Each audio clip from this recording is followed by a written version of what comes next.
ঢাকার দোহার পৌরসভার ৫ নং ওয়ার্ডের নূরপুল এলাকায় সাবেক উপজেলা ছাত্রদল নেতা আব্দুল কাইয়ুমের বাড়িতে এক রহস্যজনক চুরির ঘটনা ঘটেছে।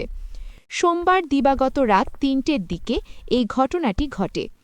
পারিবারিক সূত্রে জানা যায়, গভীর রাতে একদল চোর ঘরের জানালা ভেঙে ভেতরে প্রবেশ করে। তারা ঘরের আলমারি ও আসবাবপত্র তছনছ করে জমির মূল দলিল, পর্চাসহ স্থাবর সম্পত্তির যাবতীয় গুরুত্বপূর্ণ নথিপত্র নিয়ে যায়। এছাড়া ব্যাংক কার্ড, চেক বই, এনআইডি কার্ড এবং এসএসসি থেকে ডিগ্রি পর্যন্ত সকল শিক্ষাগত যোগ্যতার মূল সনদপত্র সহ প্রয়োজনীয় সব কাগজপত্র লুট করে নিয়ে গেছে দুর্বৃত্তরা। ঘটনার সময় ঘরটি খালি থাকায় বাড়ির কেউ বিষয়টি তাৎক্ষণিকভাবে টের পাননি।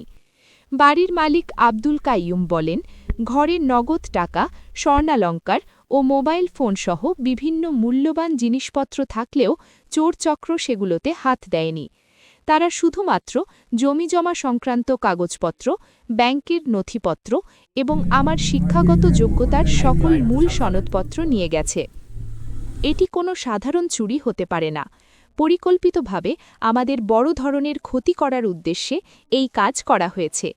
এর পেছনে কী রহস্য থাকতে পারে তা আমরা এখনও বুঝতে পারছি না।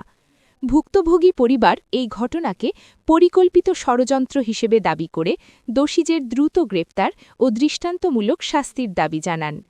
খবর পেয়ে দোহার থানার এসআই তন্ময় আহমেদ ঘটনাস্থল পরিদর্শন করেছেন। তিনি আশেপাশের সিসিটিভি ফুটেজ পর্যবেক্ষণ করেন এবং প্রয়োজনীয় আলামত সংগ্রহ করেন।